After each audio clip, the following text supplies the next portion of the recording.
मित्रों, आज हम लोग बात करने वाले हैं क्लासिफिकेशन ऑफ कंप्यूटर की, यानी कंप्यूटर का बंटवारा कैसे हुआ था दोस्तों।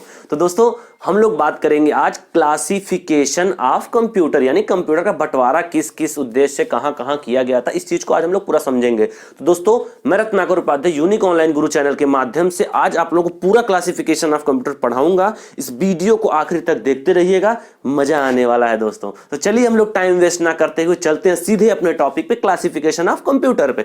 तो क्लासिफिकेशन हमारा कंप्यूटर होता क्या है, तो सबसे पहले हम लोग जानेंगे कि हमारा जो कंप्यूटर है वो कितने पार्ट में बांटा गया था। दोस्तों हमारा जो कंप्यूटर है वो 3 पार्ट में बांटा गया था।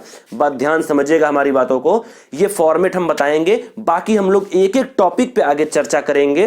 पूरा वीडियो आप लोग देखिए तो आप लोगों को समझ में आ जाएगा कि हमारा क्लासिफिकेशन ऑफ कंप्यूटर कैसे कैसे हुआ था, कहां कहां क्या क्या यूज हुआ। ठीक है, तो हमारा जो सबसे पहला जो हमारा 3 पार्ट में हमारा कंप्यूटर क्लासिफाई किया गया था।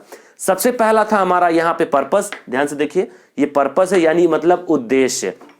दूसरा है हमारा एप्लीकेशन यानी मतलब वर्क, यानी कि अनुप्रयोग, हमारा कंप्यूटर कैसे कैसे अनुप्रयोग होता है। तीसरा है हमारा साइज। तो दोस्तों 3 पार्ट में हमारा पूरा कंप्यूटर जो है क्लासिफाई किया गया था और इसके कुछ पार्ट्स भी बनाए गए थे। हम लोग देखते हैं सबसे पहले क्या है, हमारा जो पर्पस है इसके 2 पार्ट हैं। सबसे पहला पार्ट क्या है, पर्पस में हमारा जनरल पर्पस है, यानी जनरल पर्पस के लिए हमारा कंप्यूटर यूज किया गया। दूसरा है हमारा स्पेशल पर्पस, मतलब ये हुआ कि जो हमारा पर्पस के अकॉर्डिंग जो कंप्यूटर बनाया गया, इस पर्पस में सिर्फ 2 पर्पस ही काम करता है। सबसे पहला पर्पस हमारा जनरल है और दूसरा है हमारा स्पेशल। तो दोस्तों 2 पर्पस से हमारा कंप्यूटर बनाया गया। और जो दूसरा टॉपिक है एप्लीकेशन यानी मतलब वर्क, अनुप्रयोग, यानी जो हमारा कंप्यूटर है किस किस प्रयोग के लिए कंप्यूटर बनाया गया था, क्या क्या अनुप्रयोग हुआ है। तो दोस्तों इसकी कुछ पार्ट्स हैं, जैसे पहले हमारा एनालॉग कंप्यूटर, आप लोगों ने पढ़ा होगा, नहीं पढ़ा होगा तो हम वीडियो में अभी आगे बताएंगे कि एनालॉग कंप्यूटर होता क्या है, कहां कहां हमारा ये एनालॉग कंप्यूटर यूज होता है।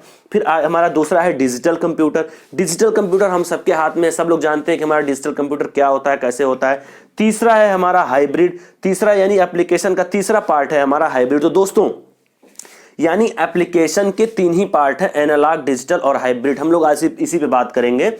और तीसरा है हमारा साइज, यानी कि कंप्यूटर किस किस साइज से बनाया गया था। ध्यान समझिएगा हमारी बात को, कंप्यूटर किस किस साइज से कहां कहां के लिए बनाया गया। तो सबसे पहले हमारा आता है माइक्रो। माइक्रो मतलब क्या हुआ कि छोटा सा पार्ट, यानी कंप्यूटर का छोटा पार्ट क्या है, इस चीज के बारे में हम लोग समझेंगे। ठीक है, तो सबसे पहला हमारा है डेस्कटॉप।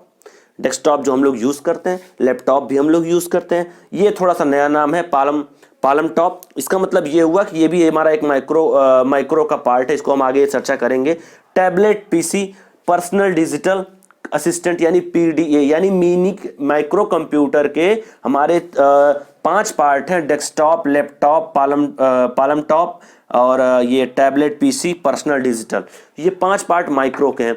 और उसके बाद इसका साइज का दूसरा पार्ट है मिनी, यानी मिनी कंप्यूटर क्या होता है, मेन फ्रेम, सुपर और स्मार्ट वॉचेस, यानी इतने पार्ट होते हैं किसके, साइज के 5 पार्ट हैं दोस्तों। पांचों part micro, mini, main frame, super और स्मार्ट वॉच। मतलब ये हुआ हमारा जो क्लासिफिकेशन ऑफ कंप्यूटर वो 3 पार्ट में बांटा गया। पहला हमारा पर्पस, जनरल, स्पेशल। दूसरा है हमारा एप्लीकेशन का एनालॉग, डिजिटल, हाइब्रिड। तीसरा है हमारा micro, mini, main frame, super. तो दोस्तों चलिए हम लोग चलते हैं आगे, इस वीडियो को आगे देखते हैं। एक एक टॉपिक पे हम लोग चर्चा करेंगे दोस्तों। तो चलिए हम लोग चलते हैं आगे दोस्तों, बात करते हैं अपने अगले टॉपिक पे।